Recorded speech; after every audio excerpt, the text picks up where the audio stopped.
Good evening, morning, afternoon, whatever the hell time it is for you. Welcome to the Royals Rundown podcast presented by Royals Review. I am Jake Milham, joined per usual by the one and only Jeremy Greco. Jeremy, you're looking a little delirious over there on the other side of the horn. What's up? Jacob, my TikTok is gone. There's no more TikTok. Jacob, what am I supposed to do when I'm on the toilet, Jacob? Read, I don't know, or just close the app and open it back up because it's already back. What are you doing, Jeremy? Jeez Louise, it's back. It's back. Yeah, it's okay. We're fine. I'm good. I'm okay. It's fine. Can we talk about baseball now? We're talking about baseball now, Jeremy.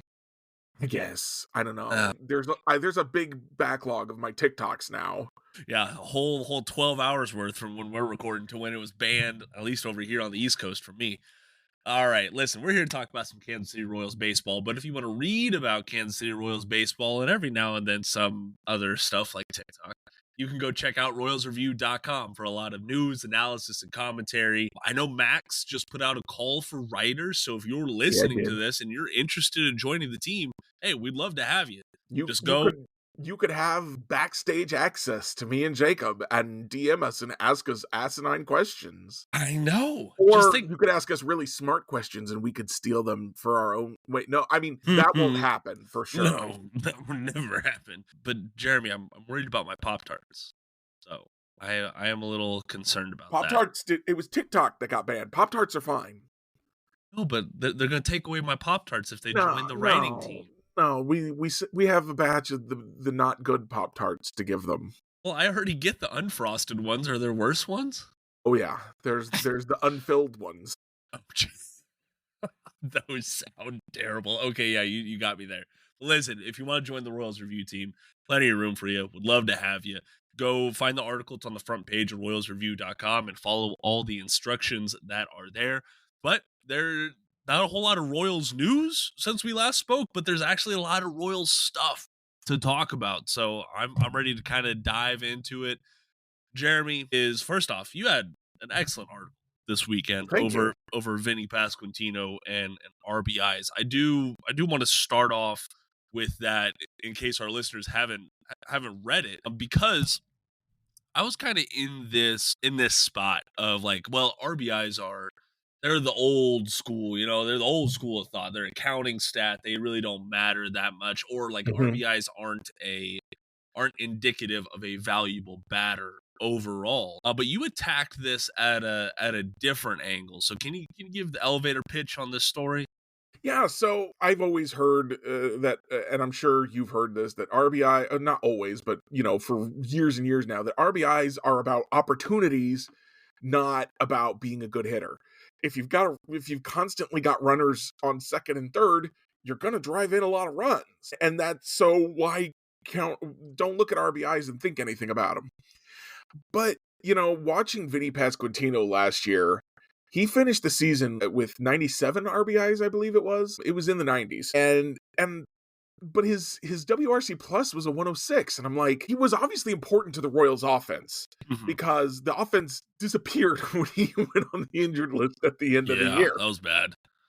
But his WRC plus said he wasn't important to the offense, or not that important to the offense. And the RBI said he was, though. So I was like, well, what if RBIs do mean something? Is there some way for me to show that Vinny is actually good at RBIs?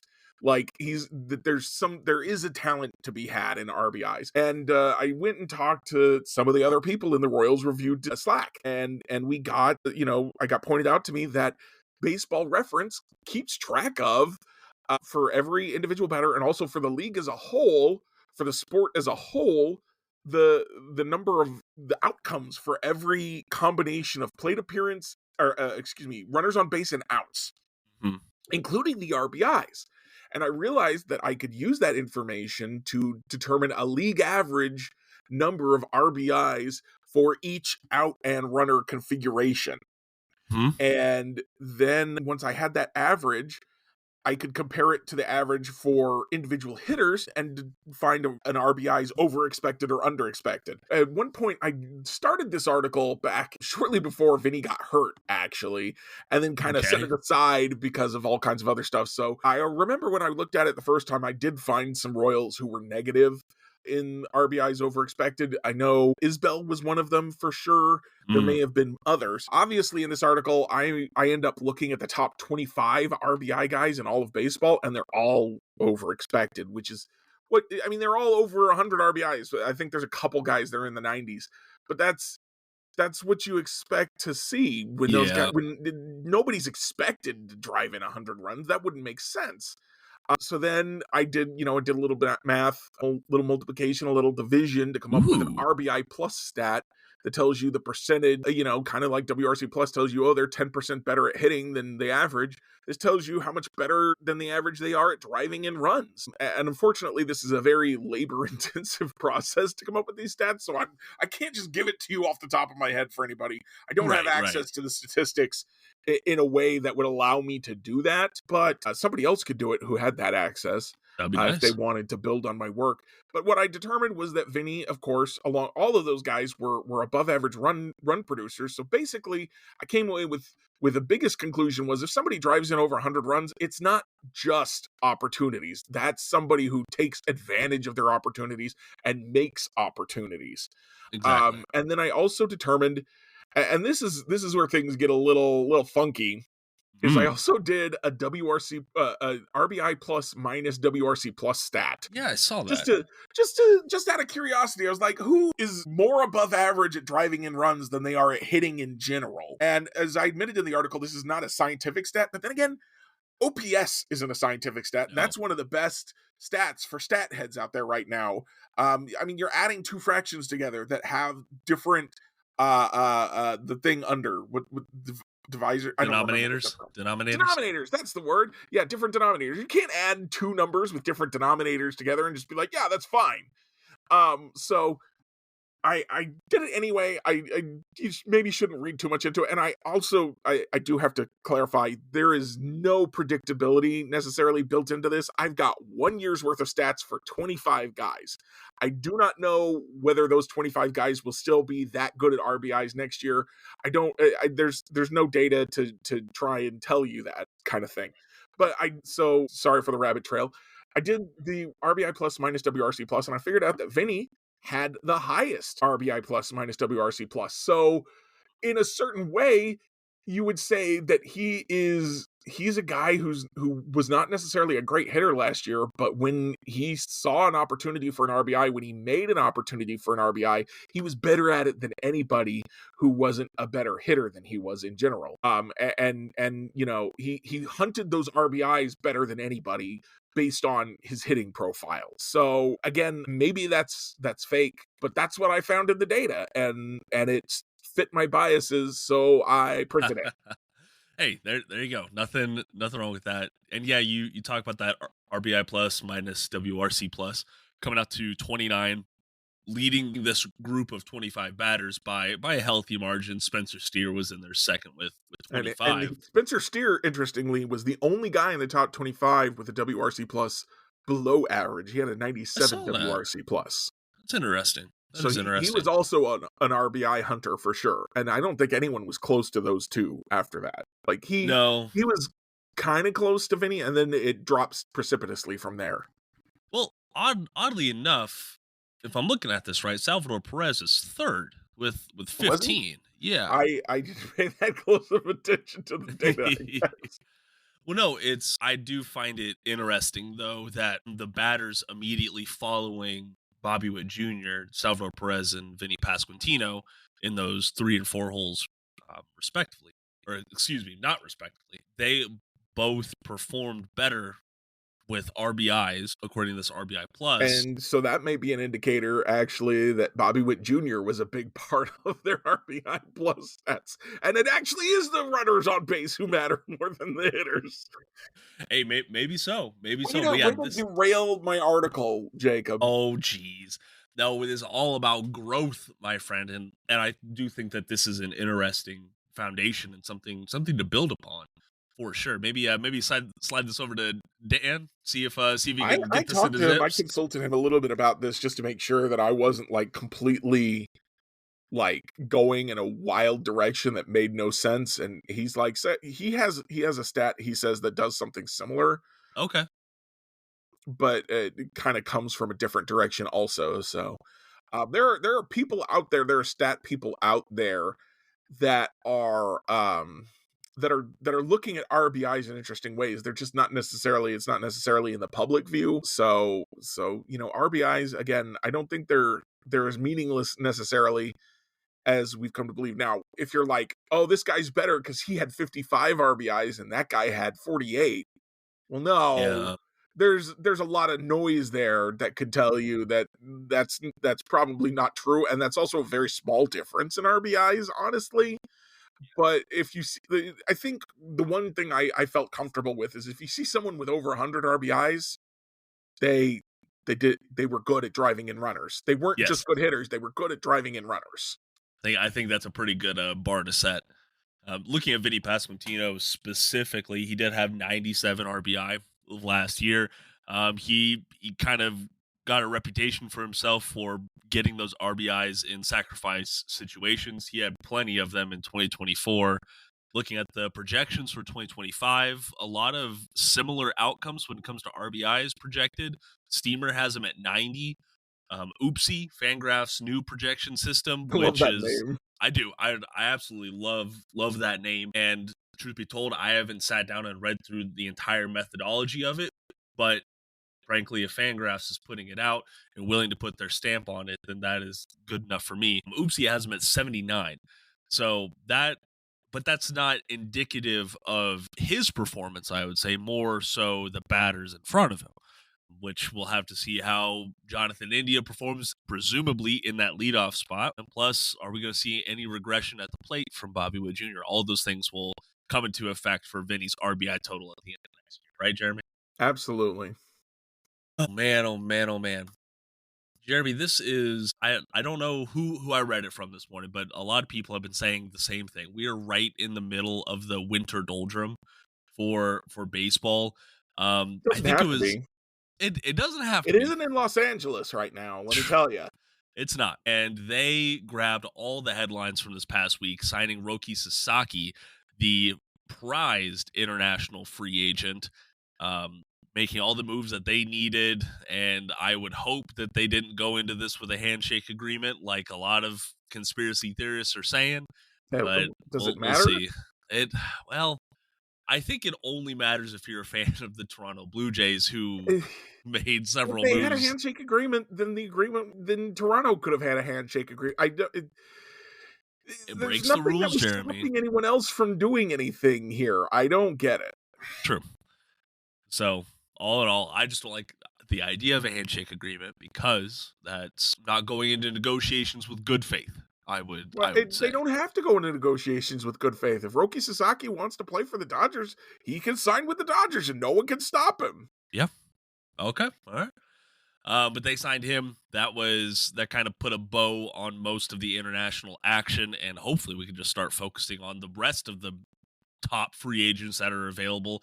I think the Athletics top 40 list has 26 players still available from that Something list. like that.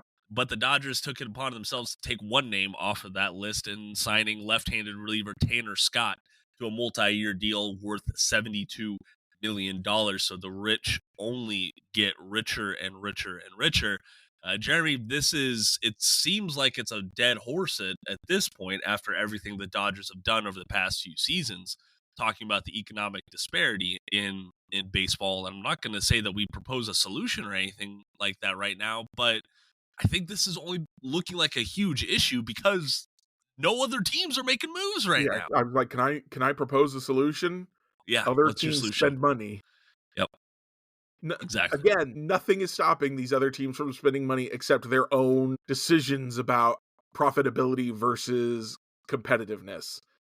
They want to make money more than they want to compete. That's it. And I'm not even talking about making money versus losing money. I'm talking about making more money versus making less money for billionaires. These are billionaires. They already have billions of dollars, or at least $1 billion, which is more money than you and I and 10 of our favorite clones will make in our lifetimes, and Yeah. probably a lot more than that. So, they could lose money and it wouldn't hurt them, but, they don't. Fine. You want to make some money? Fine. But I want you to compete, and you don't care about that. And you make that abundantly clear every single day. Listen, I'm as frustrated with the Dodgers signing everybody as anyone. I promise you I am. But that's because the Dodgers choose to. Anybody could have had Tanner Scott. I don't know. Maybe there are a couple teams he wouldn't have signed with. Maybe he's like, I am not pitching for the Athletics. Okay, not happening. But almost anybody could have had him if they offered more money. And almost everybody could have afforded to pay him more money and still be profitable next year. We talked about, and I'm looking at a thing. You sent me a thing recently showing the profitability of the various clubs. They're With the all, JP Morgan document? yeah, they're Yeah. almost all profitable. The big exception, of course, is the Mets. And we've seen, and I don't think that accounts for the revenue sharing money. I don't believe so. Because and the revenue sharing money we talked about, as we learned when the Athletics signed Severino, is massive. And then there's more money that comes in from the luxury tax. This is something we don't talk about, is that the luxury tax money doesn't just go to the commissioner. The commissioner then redistributes it to the poorest teams. So for every dollar that the Dodgers are putting in the luxury tax, that the Mets are putting in the luxury tax, your team has that dollar to spend, and they're not doing it. They're basically having their roster subsidized by the Dodgers and the Mets twice. Revenue sharing and commissioner money. They could, but they're not gonna. And people are gonna sit out there, and this is why I push back every time you're like, they can't afford. Yes, they can. They choose not to spend. Yes, correct. So that's the on-field product that we all tune in every single day to see is a game. Baseball is a game in that moment. Everything else surrounding it, all a business. Just got to accept that, unfortunately. I do think that this is going to be very interesting to watch ahead of the collective bargaining agreement expiring following the 2026 season. I know that feels like a long ways away, but I am hopeful for changes to be enacted at that point that would help. The problem is, here's the thing, Jacob. I know that I am kind of going off the rails a little bit, but this is important, okay? At least to me. Maybe no one else cares. Maybe everyone wants to fast forward. You have that right. Baseball, I was thinking, movies. Movies are a business. They want to make money. But movies make money by selling tickets. Movies make money by selling Blu-ray discs. Movies make money by selling rentals or convincing a streaming service to purchase the rights. The way a movie works is they get people to watch it. And the way to get people to watch it is to make a good movie, to make it entertaining. Baseball, and to a lesser or greater degree, the other professional sports, the major ones at least, don't make money from selling tickets. I mean, they do, but that's not their big moneymaker, their big ticket. Their big moneymaker is ad revenue, which is completely irrelevant to how good the team is. Because fandom causes people, we tune into the Royals games, whether they're good or bad. And the ad revenue cares about whether we tune in, not whether we're happy about it. And so these teams, and that's one of the reasons in the last few years I've written articles about, hey, if you're not having fun, if you're not enjoying this team losing, turn off the game. Make it less profitable for them. Don't give in to the whole, I didn't put it that way, but that's basically what it is. Make it less profitable for them. Don't give in to the whole, I have to be a good fan. You don't owe them anything. And so this cat, you don't owe them any. There's a cat. Jacob's cat is like, his tail is right between us. It's amazing. And you don't owe them anything, and they don't think they owe you anything. They don't owe you a competitive roster. They owe you a team that plays so that they can get the ad revenue, because that's all they care about. And the ad revenue, again, doesn't care whether your team is actually good. It doesn't, because live sports are the only places that people can get TV ad revenue anymore. Everybody records everything else. So it's, and this is the same thing we see on the internet, where everything is focused on getting clicks and ad revenue more than it is on providing an actual useful service. If they make the service work worse, you click more, they get more ads. So this is what our country, what our world, what capitalism is doing to us right now, is that people have figured out that making things worse makes them more money.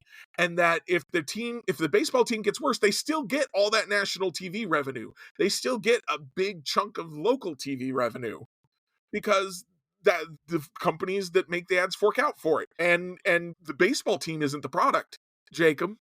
The fans are. Broadcast. Oh, got The it. fans are Okay. the product. They're selling our eyeballs, is what baseball teams are doing. And so they don't care if the team wins. They'll say that they do because they know they have to, or that people will. If owners and front offices came out and said, we don't care if this team wins, we don't, if they lose 100 games, that's fine by us as long as we make enough money, people would, I think, stop watching, or at least they're afraid people would. So they Yeah, don't say maybe that. so. But that's what they think. And I think we all have to reckon with that. Yeah, we probably do as fans. We'll see how long people can stay sick of it and just keep tuning in every single time. I don't know why the Dodgers keep spending money. I know why the Mets keep spending money, because Steve Cohen actually wants to win. He's the only owner in baseball that I believe actually wants to win. So I'm not sure why the Dodgers keep spending all this money, but I mean, good for Dodgers fans, I guess. Yeah, exactly. I don't feel bad for them at all. I'd be celebrating the Scott signing alongside them. You bring up the Mets, and that's a good segue because the only Royals rumor that we got from this past week was news of a deal that didn't happen. Apparently, the New York Mets discussed trading outfielder Starling Marte to the Kansas City Royals, specifically in exchange for right-handed reliever Hunter Harvey. According to Sports Illustrated, these discussions happened around the winter meetings. Don't know if they happened before, during, after. Doesn't really matter. The Mets were willing to pay down a portion of Marte's salary, but he's still with the club right now, and it seems like he is going to be on that opening day roster, thanks to Pete Alonso probably not coming back to New York and the Mets investing in that bullpen rather than trying to trade away for help. Jeremy, I would like to get your thoughts here in a second, but I look at this deal and I'm not too upset it didn't happen. Marte would have been an improvement, believe it or not, over the corner outfielders that the Royals had last year. There's no denying that. But at the end of the day, he is getting paid a lot of money. He is 36 years old. I don't know if he can hold down any one of those corner outfield spots in Kauffman Stadium, which is somewhat physically taxing, especially on a outfielder who already has poor defensive metrics. And Harvey, I mean, come on, he did not look good in his 5 2/3 innings with the Royals last year. But again, he's back with the team. He has one more year of control. And I think that moving on from Harvey, when the bullpen is not a point of strength right now, would be selling low on one of the higher ceiling products in the relief corps right now. Jeremy, what say you? So the first thing about Hunter Harvey is he's the most easily replaceable asset on the team right now. There are still so many relievers out there, even with Scott coming off the board, and I think somebody signed Leclerc over the weekend. Kirby Yates is still out there. David Robertson is still out there. Bunch of really good relievers are still out there. So you could trade Hunter Harvey and then sign someone to fill that same spot. The biggest thing I took away from this is not, oh man, they missed out on Starling Marte, or whoo, they didn't get Starling Marte. First of all, I'm going to push back again and say he costs a lot of money. Who cares? Yes, I know. The Royals would have been paying all of that anyway, even if we did care. So, but yeah, he would have been an improvement in the outfield, but they're still out there looking, man. That's Yeah. the thing, is they haven't given up. On the other hand, to kind of go back to what I was saying before, but make it a little bit more specific, Anthony Santander is still out there. Jurickson Profar is still out there. The Royals can afford those guys. They would probably both be better than Starling Marte. Not as good Yes. as, not on the cost for not on the value per dollar, that you'd necessarily, it's not high value for how much they cost necessarily, but they would be improvements. Yes. And I don't want to carry water for the owners anymore and care how much they cost. So if the team wants to improve the roster, there are guys better than Starling Marte out there, and they don't even have to trade Hunter Harvey to get them. They just have to Exactly. spend some money. Yep. Now, I know the one thing that I will give you on Santander as far as cost is the qualifying offer. Does Profar have the qualifying offer? Okay, so go get Profar then. Keep your draft pick, keep your draft money, go get Profar. Just do it. Just do it. Stop fooling around. People don't want to trade. Fine. Go get one of the outfielders they don't want to sign. This is just silly. Mm-hmm. It's I'm so frustrated, Jacob. I'm so frustrated to watch everyone on the internet go, I hate the Dodgers. How come they get to sign everyone? Well, because they will. And then I look at my team and I'm like, you could go do it. And maybe they will. We've got a couple weeks left.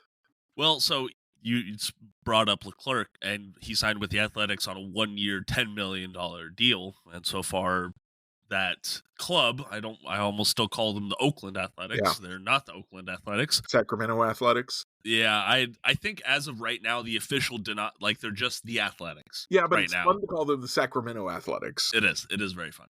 The Athletics have, they've invested more into their bullpen than many teams have this offseason.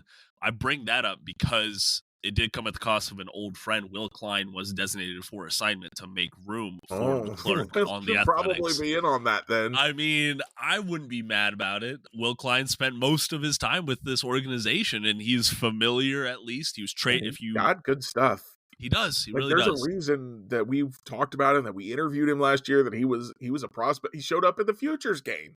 There's reasons to think there's something there.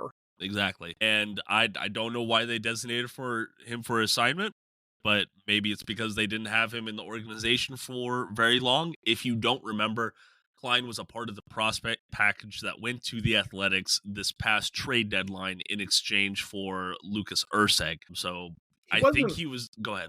He wasn't very good for the Athletics. Yeah, he had an 11.05 ERA last year. Well then, okay, never mind. With the Athletics, pitched 1 2/3 for them.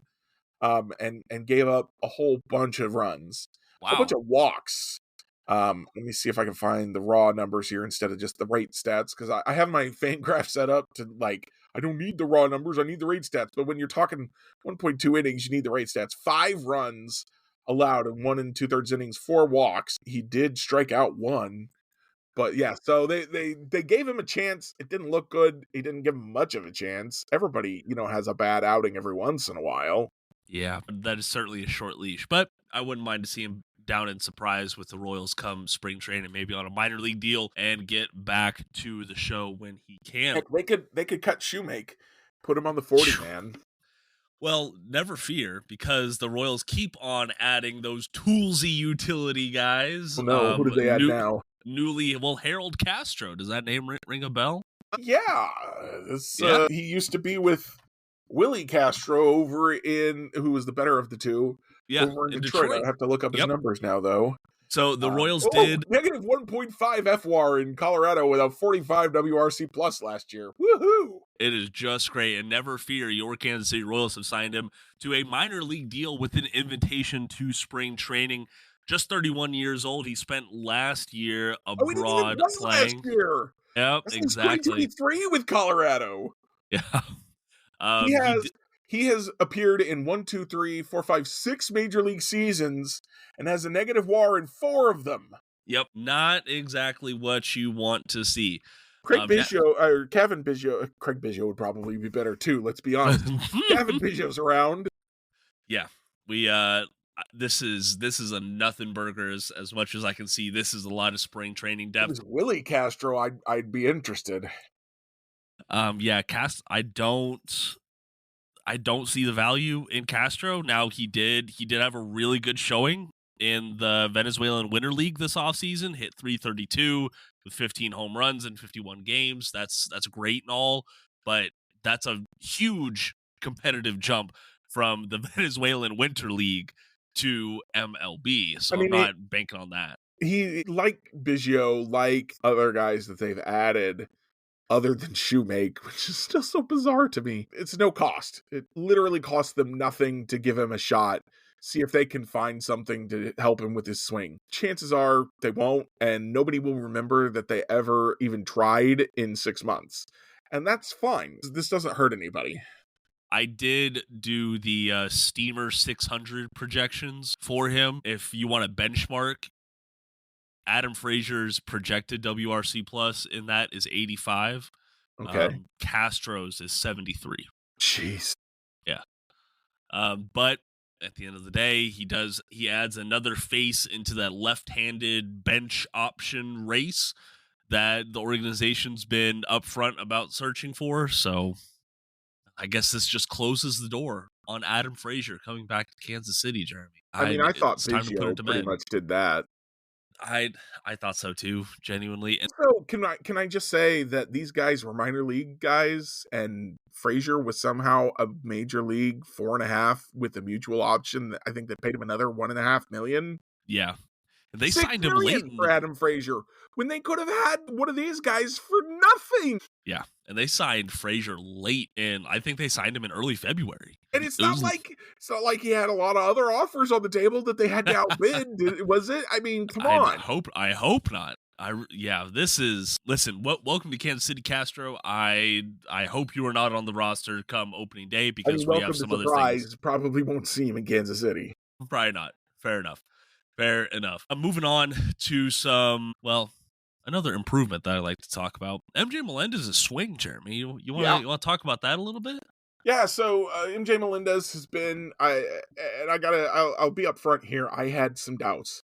Everybody's like, "Oh, he's working out every day." I'm like, "Great, cool. I also work out every day." I'm not a major league base. What do you want from me? He's trying real hard. He's changing his swing. I'm like, "Oh, yeah, how much can you change your swing?" But then I think you posted the Instagram video on social media, on Blue Sky and on X, because you're a crazy guy who still hangs out on X. And so I saw the swing, and one of the things that you included, I don't know if he included it in the Instagram, was the old swing. Yeah, so no, I included that. I cut it all up and stuff like that. That was perfect, Jacob. I really appreciate that, because I was like, this is different.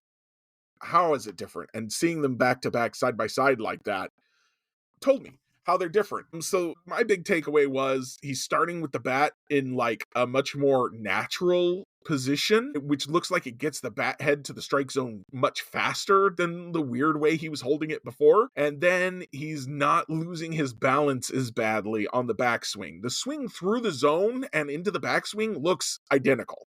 So it's the starting and ending points that are different, which gives me, remember, I'm an amateur at analyzing swing video here, everybody. But that gives me some hope that maybe he's got something here, because when he made contact with the ball, he did a lot of good things with it, right? He hit it hard. That was one of the things we've talked about for the last 2-3 years, is he hits the ball hard. He just doesn't hit it often enough or with the right part of the bat necessarily. And so that it gives me some hope with the swing, that's when the swing is the same through the zone and through the backswing, that it's still going to hit it hard. But now if he can get the bat there sooner, maybe he can catch up to those high heaters. Maybe if he's less off balance, maybe he's not looking like he's flailing. Maybe he can reach pitches a little bit better, adjust a little bit better when it's a breaking pitch.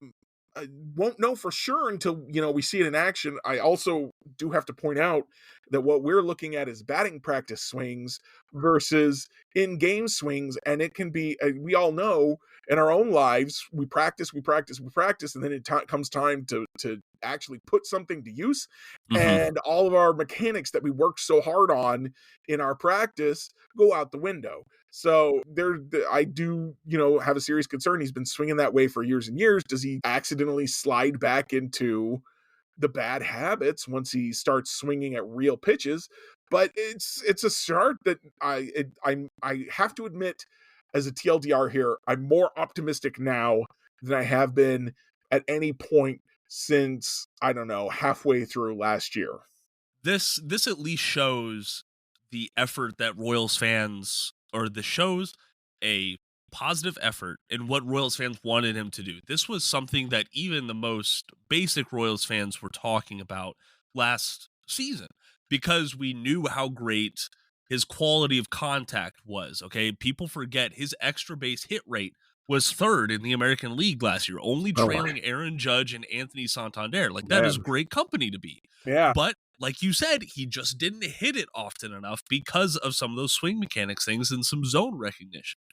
Now, I'm very optimistic with you as well because he's simplified his lower body. I think that is the key to this. If people remember his swing, he's bringing his forward foot from nearly the back of that batter's box to the front corner. Like that's a lot of repetitive movement. That's a Mhm. lot of room for error if you ask me. Mhm. The bat head changing is a big change as well. But like you said, we're not going to know how much this affects the outcome, the production, until we see it in Arizona. Now, I'm At least. sure, yeah, I'm sure that he's working in tandem with the Royals organization and Alex Zumwalt and Saylor and things like that. I'm not discounting that, but I am saying this might not be the final swing once opening day rolls around. There might be some more tweaking. I think Kyle Isbell was a guy like last year that we were raving about his spring training swing, and then it got to about like April of 2024, and that new swing was gone. It was scrapped. So I'm just happy to see some positive change. Yeah, and one of the things I also like is that the changes are a tacit acknowledgement of what the problems were. Yeah, The problems were getting the bat from resting position to the strike zone. Problems were balance issues. The problems were repeatability. And so I think we're seeing them go, okay, these are the problems. What do we do to fix it while still keeping the good things? And I think that's a positive sign. I also had this thought while I was watching it, because I did watch, I think we talked about that. I watched that Brett documentary recently, and he talked about when Charlie Lau fixed his swing, one of the big things they did was change the way he was holding the bat to start. Didn't change much else, changed that. So there was a much more natural position, got the bat to the strike zone faster. So when I saw that Melendez was doing something similar, I thought, now I'm not saying MJ Melendez is about to become George Brett.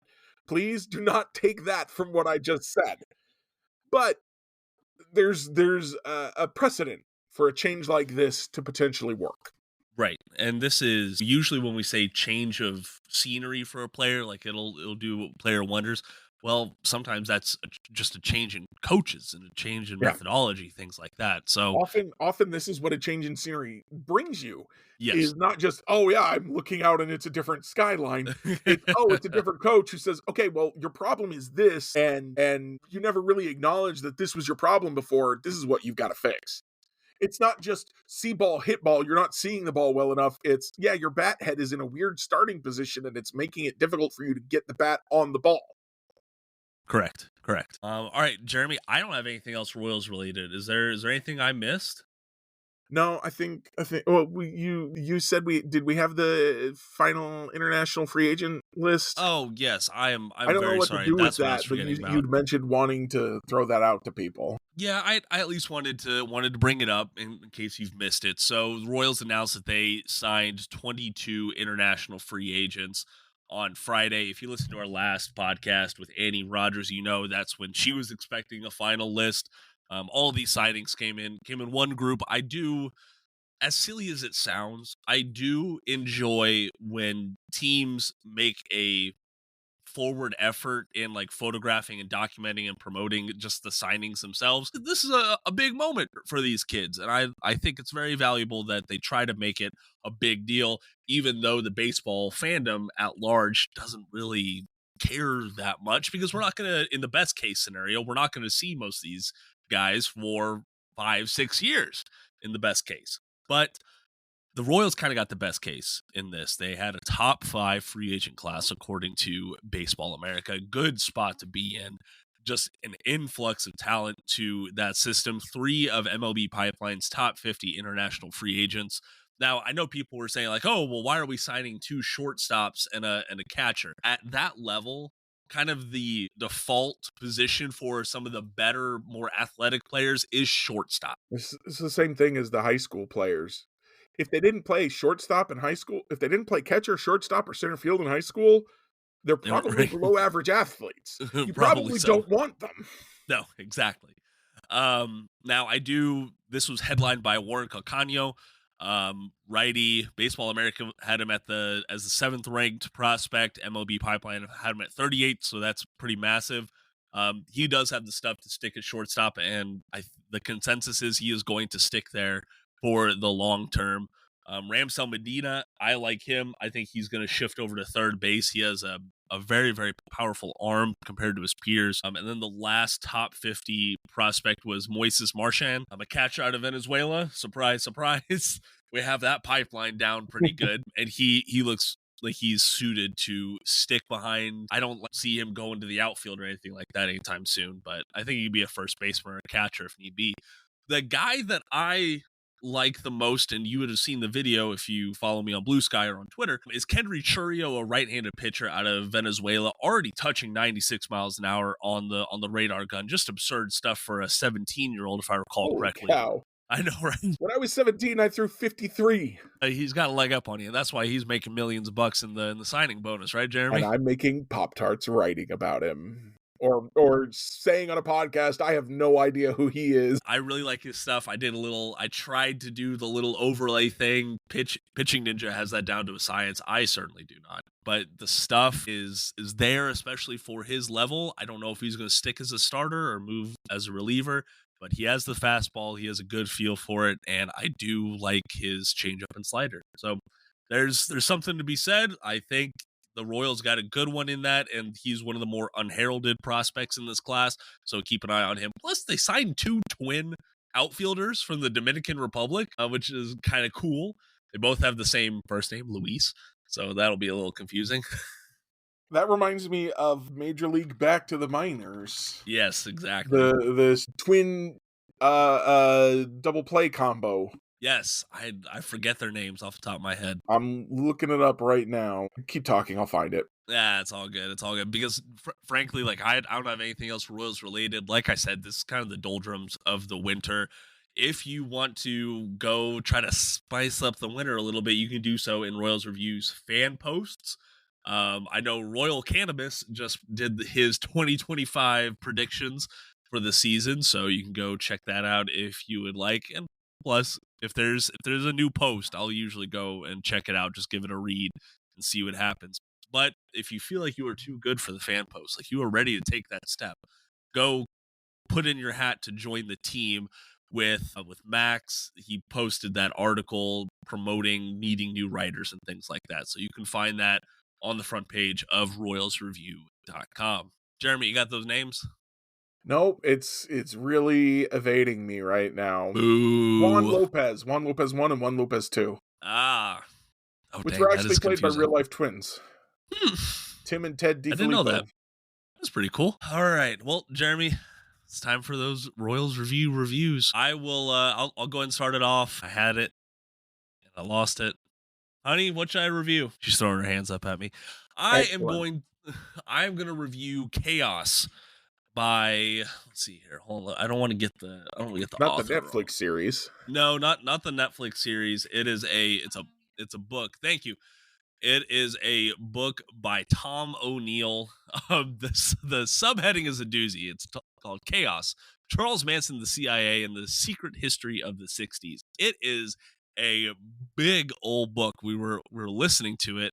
It comes out to 528 pages in the print version. Just a massive book. I'm finding it very interesting. Now, I'm not going to say everything in here is 100% true or you should take it as gospel. But just hearing a lot of these names and some of the more surrounding information of the Charles Manson stuff, because I think a lot of people know who Charles Manson is, but folks from like my generation, like we weren't enraptured with this because it was on television. Okay, it was almost like in a sick, twisted sense, a folklore thing that Charles Manson was such this prominent figure of his time. So I enjoyed Tom O'Neill's take on it. And I enjoy how honest he came by it in the introduction. Is like, hey, I was unhealthily obsessed with this for about 17 years. Okay, and it is very interesting. I think he did a great job in putting those 17 years to good use. So if you'd like a new book, if you like a big old book to read, go check out Chaos by Tom O'Neill. Jeremy, over to you.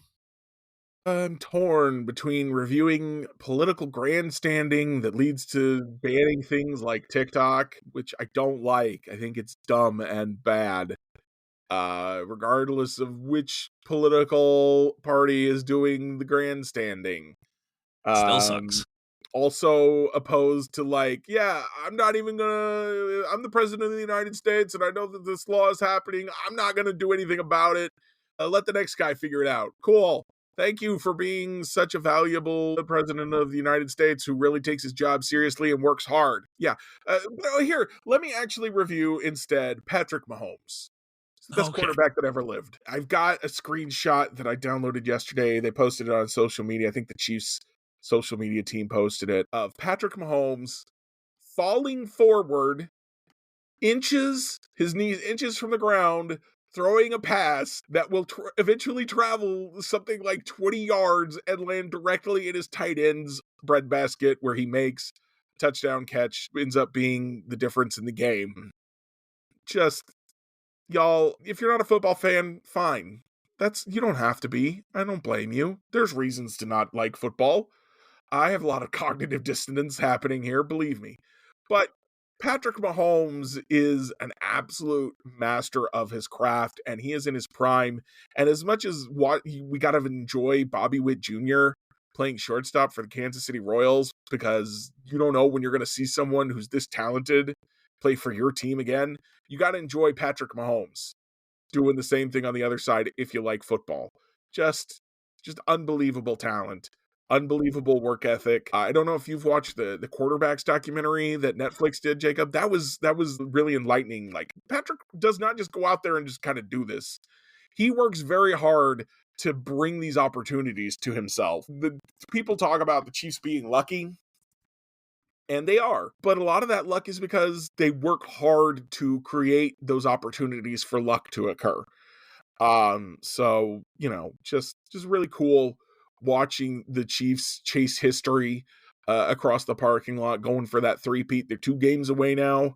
I'm looking forward to watching tonight's Ravens-Bills game, which should be a fantastic, again, if you're a fan of football, that should be a knockout, drag-out, amazing heavyweight bout.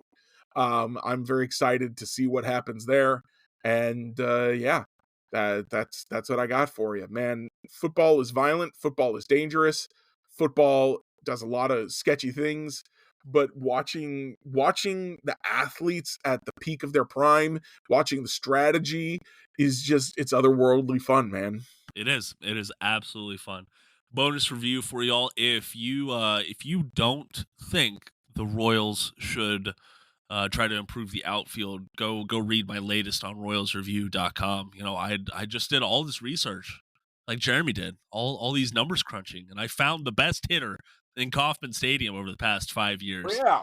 And people didn't like it. People didn't like my take, Jeremy. So I'm just tossing my hands up at it. I don't. What does that mean? What do they don't like it? People don't like hearing that Joey Gallo should be the newest Royals, I guess. I mean, it would be really interesting. It would be. If I don't think I'm not sure that that's the signing I want, but it would be better than what they've got probably. So heck, why not? Why the hell not? No, I am joking. It was just some anecdotal data that I found that I thought was cool, so I put it out there on royalsreview.com. Yeah, yeah. Oh, go ahead. That is going to do it for us today. Thank you very much for joining us. If you want to continue the discussion, you could do so with Jeremy and myself on Blue Sky. Our links are down in the podcast description below, or you can follow the podcast on Twitter at Royal Rundown Pod. But most importantly, make sure you go check out royalsreview.com for your Kansas City Royals news, analysis, and commentary. Plus, go join the comment section over there and have some discussions with fellow Royals fans. I am Jake Milham. They are Jeremy Greco. Thank you so much for joining us. And until next time, go Royals. TikTok. We got to go watch TikTok, Jeremy.